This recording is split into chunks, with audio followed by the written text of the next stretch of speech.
श्री सच्चिदानंद समर्थ सद्गुरु साईनाथ महाराज की जय।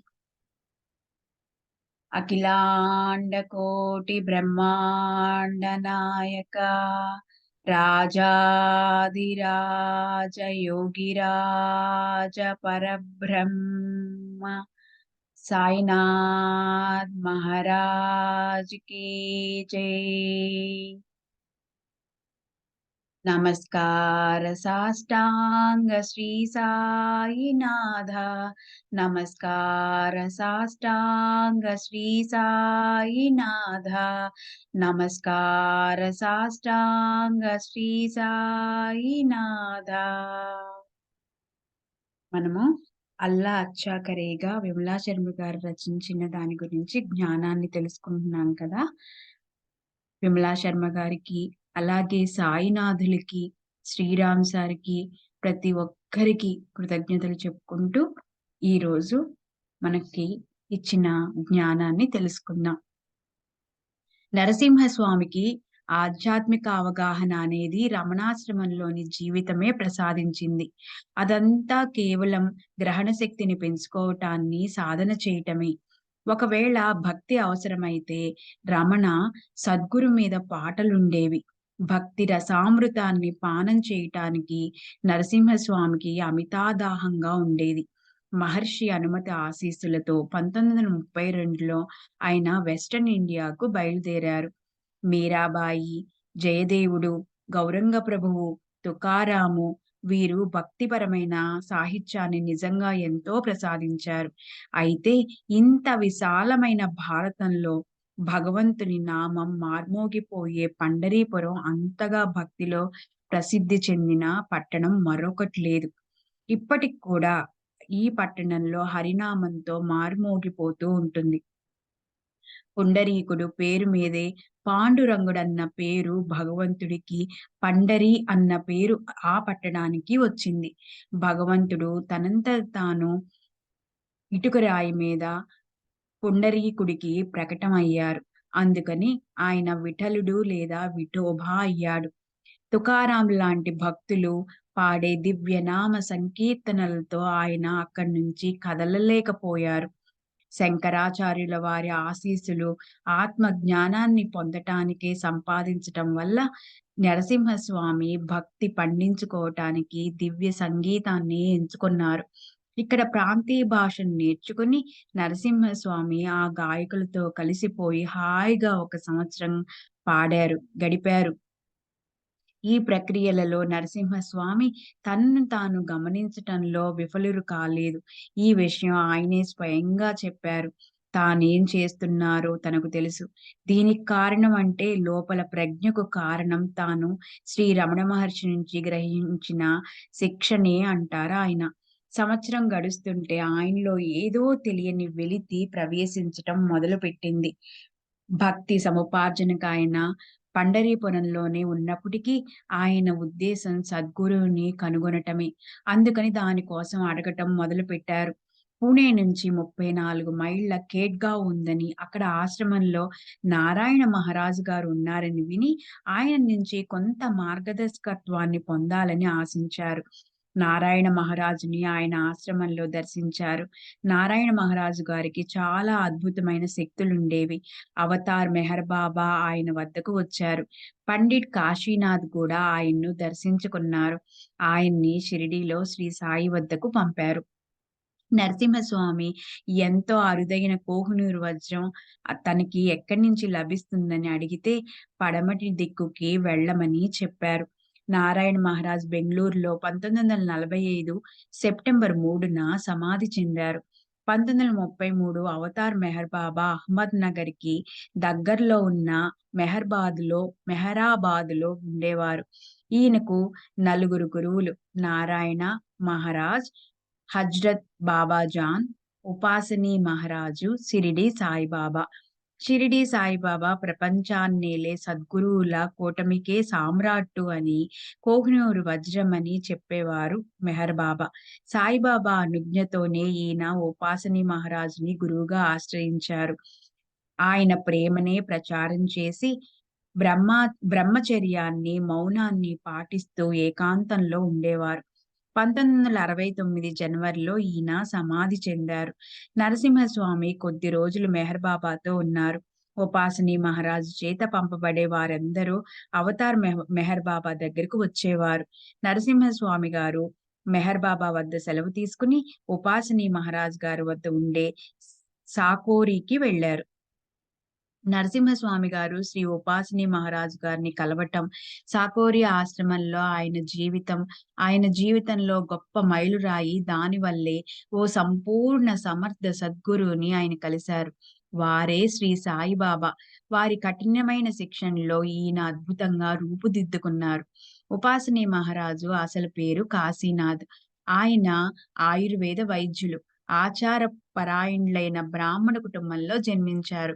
1870లో జన్మించిన ఈయన 1910 కల్లా అమరావతిలో పేరుబడ్డ వైద్యుడయ్యారు.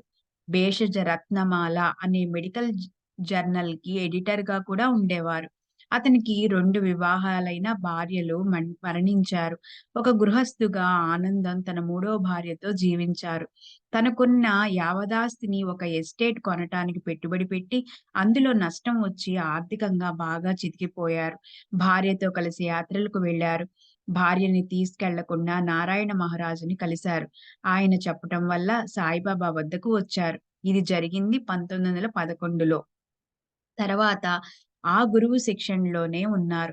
వాస్తవానికి అతనికొక ఖైదీలాగా 4 సంవత్సరాలు అతి చిన్నదైన ఖండోబా ఆలయంలో తీవ్రమైన క్రమశిక్షణతో పవిత్రంగా గడిపారు. అతని భార్య గతించినా అక్కడికి వెళ్ళటానికి కూడా అతనికి అనుమతి దొరకలేదు. ఈ భయంకరమైన కొలిమిలో నుంచి చిన్న రేణువు వరకు కూడా బాగా కరగించి వన్నె పట్టిన బంగారంలా బయటికి వచ్చారు. అతనికి ఉపాసని మహారాజు అని పేరు పెట్టబడింది. 1917లో సాకోరేలో ఆ ఆశ్రమం షిరిడీకి దగ్గరగా నిర్మించబడింది. ఇక్కడ సతీ అనసూయ మాత, ఇంకా వేరే కన్యలతో యజ్ఞాలు నిర్వహించబడతాయి. నరసింహస్వామి, ఉపాసని బాబా ఆయన బోధలు ఆశ్రమంపై ఎంతో ఆసక్తిని చూపారు. గురువు వద్ద నుంచి ఆయన జీవితం గురించి సమాచారాన్ని సేకరించి ఒక క్రమంలో పెట్టారు. తర్వాత బాబా ప్రబోధాలను తీసుకున్నారు. 'ది సేజ్ ఆఫ్ సకోరి' అనే పేరుతో సంకలనం చేసి 1935లో ముద్రించారు. ఇది సాయి భక్తులకు, ఉపాసనీ భక్తులకు కూడా చాలా ఆసక్తిదాయకంగా ఉంది.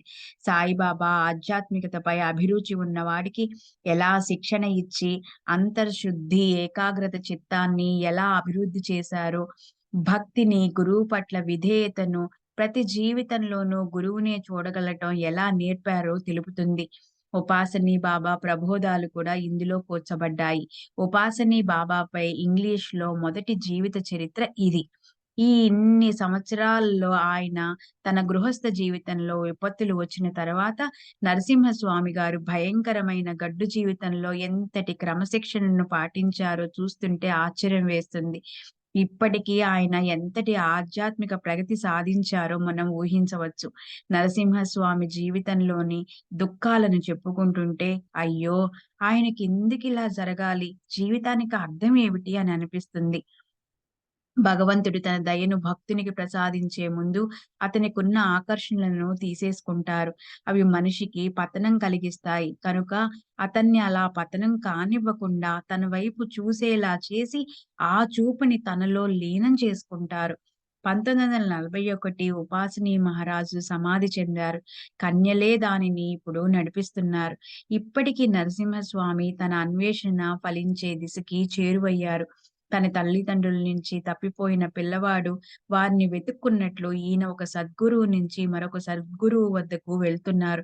ఆ సమయంలోనే తాను చేపట్టవలసిన ఏ ఉద్యమం కోసం తాను పుట్టారో, ఆ ఉత్తమమైన కార్యాన్ని నెరవేర్చటానికి కావలసిన అర్హతలను సంపాదించుకున్నారు. సకోరి నుంచి షిరిడీ దూరం ఏమీ కాదు. 'ది సేజ్ ఆఫ్ సకోరి'లో తాను ఉపాసనీ మహారాజు వద్ద నుంచి విన్నదంతా, అంటే షిరిడీ సాయిబాబా ఎంతగా ఆయనకి సహాయం చేశారన్నది వ్రాశారు. 38వ పేజీ నుంచి 41వ పేజీ వరకు సాయిబాబా గురించి క్లుప్తంగా వ్రాశారు. అయినా ఆ ఘడియ వచ్చే వరకు సాయిబాబా సమాధిని దర్శనం చేసుకోలేకపోయారు. ఉపాసనీ బాబా ఆశీస్సులు అనుమతితో నరసింహస్వామి షిరిడీ వెళ్లారు. నేనేమిటో అలా నన్ను సాయిబాబా తయారు చేశారు. సాయిని పూజించటం అంటే భగవంతుడిని పూజించటమే అంటారు మెహర్ బాబా. 1936లో నరసింహస్వామి గారు శ్రీ సాయిబాబా సమాధిని దర్శించటం అనేది వారి జీవితంలో మరువలేని రోజు. మనలో ఎంతో మంది ఆధ్యాత్మిక పునర్జన్మకో అదో కొత్త అధ్యాయనాన్ని తెరిచింది. సమాధిని చూస్తూ నిశ్శబ్దంగా నుంచున్నారాయన. నిజంగా ఆయన జీవితంలోకెల్లా ఆనందకరమైన క్షణాలంటే అవే. సాయిబాబా మృదు మధురంగా, మౌనంగా సంభాషించారాయనతో. శ్రీ సాయి స్వామీజీలో జ్యోతి వెలిగించారు. తమదైన పద్ధతిలో, అనుభవంతో బోధించారు. నరసింహస్వామి రమణ మహర్షి నుంచి కొంత సంపాదించారు. సకోరిలో మరికొంత పొందారు. షిరిడీలో తను పొందగలిగిన దానికంటే ఎక్కువగా ప్రయోజనాన్ని పొందారు. ప్రపంచం స్వామీజీ నుంచి విపరీతమైన ఆ లాభాలను ఈనాటికీ పొందుతున్నది. 1941 అక్టోబర్‌లో కలకత్తాలో స్వామీజీ ఒక గ్రూప్ మీటింగ్‌లో ఆధ్యాత్మిక ఆహారం కోసం నా ఆకలి షిరిడీ వచ్చే వరకు తీరలేదు. షిరిడీలో నాక్కావలసిన దానికన్నా అమితంగా లభ్యమయింది. చిట్ట చివరికి ఎలా అయితేనేం నా సద్గురువుని కనుక్కున్నాను. ఆయన సమర్థ సద్గురువు. నేను ఆయనతో ఎడతెగని తెంపులేని ఐక్యభావంతోనే ఉంటూనే ఉన్నాను అని. ఎవరి శ్రద్ధకు నోచుకొని ఈ మారుమూల పల్లెలో దాదాపు 60 సంవత్సరాలు ఒక గొప్ప మహనీయుడు నివసించి ఎందరినో ఆశీర్వదించాడంటం చూసి స్వామీజీ దిగ్భ్రాంతి చెందారు.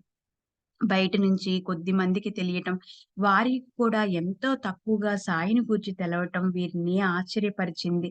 చెయ్య ఆశ్చర్యపరి ఆశ్చర్యపరిచింది. సాయిబాబాని ఇక్కడి నుంచి బయటకు తీసుకువెళ్ళి మొదట మహారాష్ట్రకు పరిచయం చేయాలని నిశ్చయించుకున్నారు.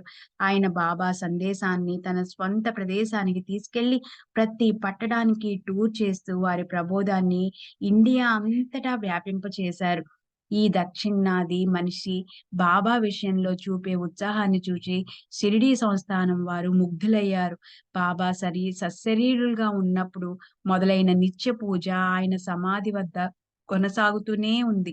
నరసింహస్వామి గారు తన భక్తి జ్ఞానాలను కలబోసి శ్రీ సాయిబాబా స్తోత్రాన్ని కూర్చారు. అది నిత్య సేవలో చేర్చబడి షిరిడీ సమాధి మందిరంలో నడుస్తూనే ఉంది. బాబా శ్రీ నరసింహస్వామి గారి భక్తిని అంగీకరించటానికి రుజువు కాదా ఇది? తను చేపట్టిన కార్యక్రమంలోకి దిగే ముందు స్వామీజీ సాయి గురించి మరింతగా తెలుసుకున్నారు. ఈ జగద్గురువుని ప్రత్యక్షంగా సేవించిన అదృష్టవంతులు చాలా మంది ఉన్నారు. వారి వద్దకు స్వయంగా వెళ్లి సమాచారాన్ని సేకరించడానికి అవసరమైనంత మరాఠీ ఈయనకి వచ్చు. షిరిడీలో అబ్దుల్ ఇంకా జీవించే ఉన్నాడు. అతను వీధులను ఊడ్చి, లెండి తోటలకు నీరు పెట్టి, ద్వారకామాయిలో తన గురువు కోసం బకెట్లలో నీరు నింపేవారు. గణపతిరావు సహస్రబుద్ధే రిటైర్ అయిపోయిన హెడ్ కానిస్టేబులు, సాయి హరికథలు చెప్పే అతను ఉన్నాడు. బాబాకి ప్రియమైన ఇతడిని దాసగణ మహారాజు అంటారు. ఇండోర్‌కి చెందిన జస్టిస్ ఎంబి రేగే, ఇంకా బాబా దర్శన ఆశీస్సులను పొందిన భక్తులు ఎందరో ఉన్నారు. స్వామీజీ విస్తృతంగా పర్యటించి వారి అనుభవాలను సేకరించారు. వీరు కథనాల్లో సాయిబాబా అద్భుత రీతిని ఎలా తన భక్తులకు సాయం చేసి ప్రమాదాల నుంచి తప్పిస్తారో, వారి కోరికలను మన్నిస్తారో, ఇంకా వారి ప్రబోధాలు ఎంత అమృతతుల్యమైనవో వివరంగా ఉన్నాయి. ఇవన్నీ ఆయనకు ఆసక్తికరంగా, అద్భుతంగా అనిపించాయి. వీటన్నిటిని దేశమంతటా వెల్లడించడం ఎంతో ముఖ్యమని ఆయన భావించారు. అంచేత వీరి కథనాలను ప్రచురణలకు సిద్ధం చేశారు. ఇవి 3 భాగాలుగా ఇంగ్లీషు, తమిళ్ భాషల్లో డివోటీస్ ఎక్స్‌పరి ఎక్స్‌పరియే ఎ సారీ డివోటీస్ ఎక్స్‌పీరియన్సెస్ పేరుతో ముద్రించబడ్డాయి. బాబా జీవిత చరిత్ర ఏదైనా ఉందా అని చూశారు స్వామీజీ. దాసగణ మహారాజు మరాఠీలో శ్రీ సాయి లీలామృతమును కూర్చారు. శాంటాక్రజ్ సొలిసిటర్ అయిన రావు బహదూర్ ఎండబ్ల్యూవి ప్రధాన్ బాబా దర్శన ఆశీస్సులను పొందినవాడు.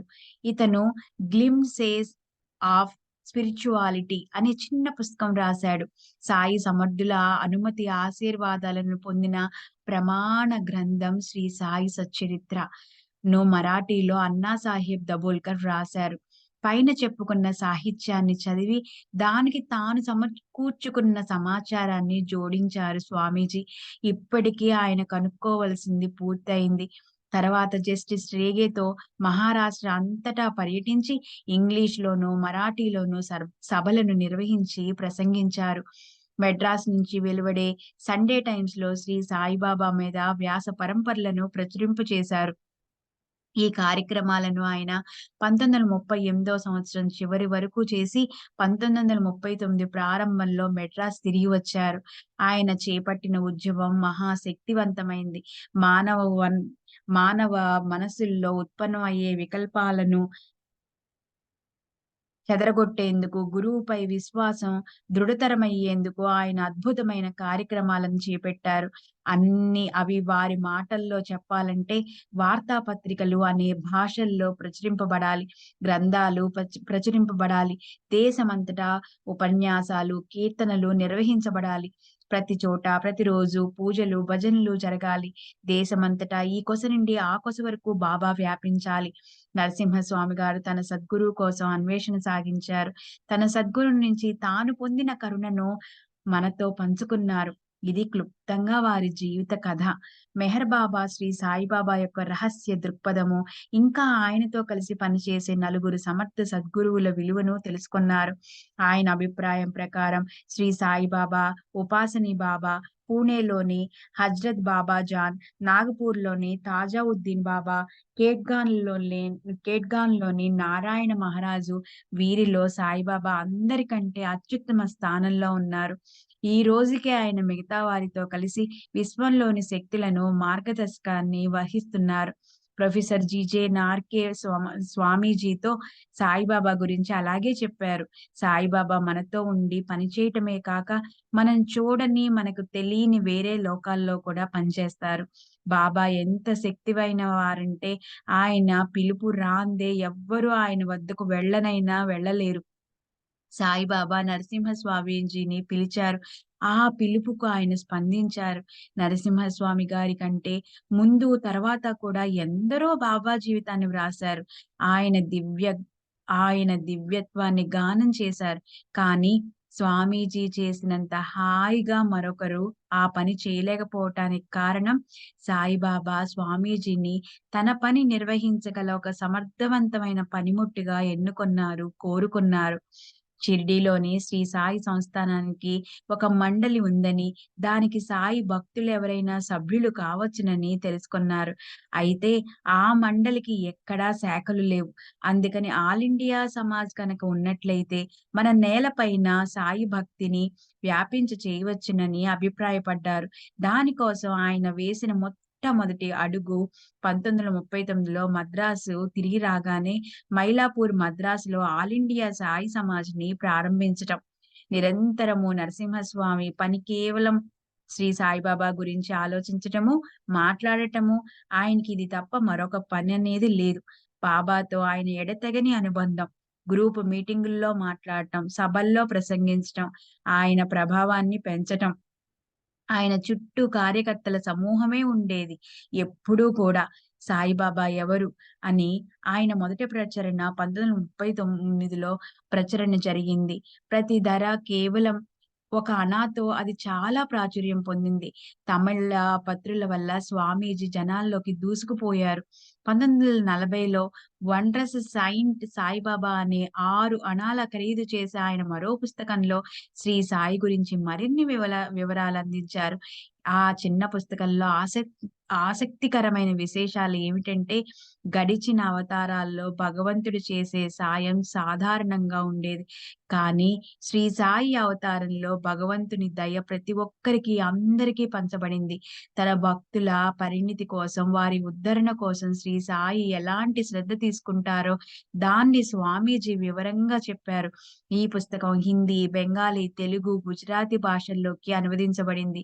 జస్టిస్ ఎంబి రేగే గారి పీఠికతో వీరు ఆసక్తికరమైన మరో గ్రంథం చార్టర్స్ అండ్ సేయింగ్స్ అనే పేరుతో వెలువడింది. అది చాలా స్ఫూర్తిని కలిగించిన పని. ఇది బాబా తమ భక్తులకు ప్రసాదించిన వరాలను, వారి ప్రబోధాలను, వారి జీవిత చరిత్రతో కలబోసినటువంటిది ఈ గ్రంథం. ఇది చిన్న చిన్న పేరాలతో చక్కటి శీర్షికలతో సమకూర్చబడిన గ్రంథం. చిన్న చిన్న శీర్షికలతో ఉండటం వల్ల పుస్తకాన్ని ఏ పేజీ నుంచైనా హాయిగా పఠించవచ్చు. ఇది చాలా ముద్రణలు అయ్యి ఇప్పుడు 'గోస్పెల్ ఆఫ్ బాబాయ్ సాయిబాబా' అన్న పేరుతో తెలుగు, తమిళము, హిందీ, మలయాళ భాషల్లో లభ్యమవుతోంది. ఈ రోజుకి ఇక్కడితో ఆపుకుందాము. ఈరోజు ఎంత నాకు ఆనందంగా ఉందంటే, బాబా ఎవరినైనా ఎప్పుడు లాక్కుంటారో, ఎప్పుడు చేస్తారో ఆయన సమాధి చెందిన తర్వాత కూడా నరసింహారావు స్వామీజీ గారిని చక్కగా పిలిపించుకొని, బాబా సమాధి దగ్గర పిలిపించుకొని మరి ఆయనతో ఎన్ని పనులు చేపించారో, ఈ పని కూడా బాబానే చేపిస్తున్నారు అని చాలా, చాలా, చాలా నాకు ఆనందంగా ఉంది. బాబాకి, విమలా శర్మ గారికి, శ్రీరామ్ సార్‌కి, ప్రతి ఒక్కరికి పేరు, పేరు, పేరు, పేరున ప్రతి ఒక్కరికి ఈ వెబ్‌సైటు, ఈ యూట్యూబ్ ఛానల్ ఓపెన్ చేసిన అనిత గారికి పేరు పేరున ఎందుకంటే వారు ఈ వెబ్‌సైట్ ఓపెన్ చేయకపోతే ఇలా ఈ పుస్తకాలని చదివే అవకాశం కానీ, మనందరికీ వినే అవకాశం కానీ వచ్చేది కాదు. విమలా శర్మ గారి గురించి తెలుసుకోవటము, ఈ పుస్తకాలు చదవటము, ఆహ్, ఇది ఇలా పెట్టటము వెబ్‌సైట్‌లో అనిత గారు ఓపెన్ చేయటము, నిజంగా ప్రతి ఒక్కటి పాదాలకి, సాయి పాదాలకే చెందుతుంది. శ్రీ సద్గురు సాయినాథార్పణమస్తు. శుభం భవతు. శ్రీ సచ్చిదానంద సమర్థ సద్గురు సాయినాథ్ మహారాజ్ की జై. అఖిలాండ కోటి బ్రహ్మాండ నాయక రాజాదిరాజ యోగిరాజ పరబ్రహ్మ సాయినాథ్ మహారాజ్. నమస్కార సాష్టాంగ శ్రీ సాయినాథ. నమస్కార సాష్టాంగ శ్రీ సాయినాథ. నమస్కార సాష్టాంగ శ్రీ సాయినాథ. సాయినాథార్పణమస్తు. శుభం భవతు. సర్వే జనా సుఖినో భవంతు. లోకా సమస్తా సుఖినో భవంతు.